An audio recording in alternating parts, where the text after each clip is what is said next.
ഇങ്ങോട്ട് വന്നേ. എന്താ കാര്യം? കാര്യമുണ്ട് പറയാം. വാ. എന്താടാ? കണ്ട ഇന്നലെ ഒരു പെണ്ണ് പറയാണ് കേട്ടോ, വിവിച്ചേട്ടൻ കേട്ടോ, ഈ പെണ്ണൊരു പൊട്ട കാര്യം പറഞ്ഞു. ഒരു പെണ്ണ് പറയാണ്, പറഞ്ഞോളൂ.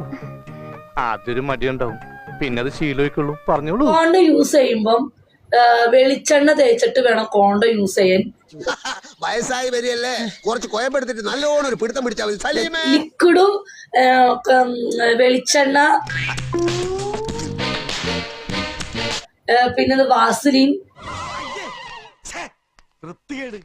അങ്ങനെയുള്ള സാധനങ്ങളൊക്കെ യൂസ് ചെയ്യണം. ചില പെണ്ണുങ്ങൾ ചില കാര്യങ്ങൾ അല്പം പൊതിഞ്ഞേ പറയാറുള്ളൂ. നമ്മൾ ഉടനെ അതങ്ങോട്ട് തുറന്നേക്കണം. ഒരു പെണ്ണിന് വികാരം വന്നു കഴിഞ്ഞാൽ കോണ്ടത്തിൽ ഒന്നും യൂസ് ചെയ്യേണ്ട ആവശ്യമില്ലല്ലോ എന്ന് ഞാനും മറുപടി കൊടുത്തു. എനിക്ക് പൂരെ തെറിയും കേട്ടു കുറെ ആണുങ്ങളുടെ നീ അത് കാര്യാക്കണ്ട. എന്റെ വിവിച്ചേട്ടൻ എന്നെ വലിയ വലിയ ഡോക്ടർമാർ വരെ ട്രോളി തുടങ്ങി. നിന്റെ കയ്യിലിരിപ്പതായിരുന്നല്ലോ. അതന്നത്തെ ചോരത്തിളപ്പിന് ഒരാൾ ഡോക്ടർമാർ പറയാ കോണ്ടം യൂസ് ചെയ്യുമ്പം ഒരു പെണ്ണിനെ സെക്സ് ചെയ്യുമ്പോ വെളിച്ചെണ്ണ തേക്കണം. ഇനി ലക്ഷണം കണ്ട വാക്ക് നീ കടിച്ചു തൂങ്ങാതെ പ്ലീസ്. ഒരു നിമിഷം ഞാൻ നിന്നെ തെറ്റിദ്ധരിച്ചു പോയി. വിവരമില്ലാത്ത ഒരു ഗുണപ്പുറപ്പാണെന്തെങ്കിലും കരുതി നീ എന്നോട് ക്ഷമി.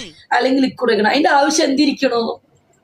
കോണ്ടം യൂസ് ചെയ്യുമ്പോൾ വെളിച്ചെണ്ണ ലിക്വിഡിന്റെ ആവശ്യമുണ്ടോ? ക്ഷമിക്കണം, എനിക്ക് ഈ കളി അത്ര വശമില്ലാത്തോണ്ടാ.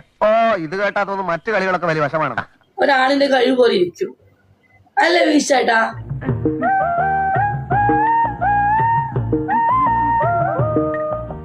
ഇതൊക്കെ എവിടത്ത് വരുന്ന ഡോക്ടർമാരാണോ?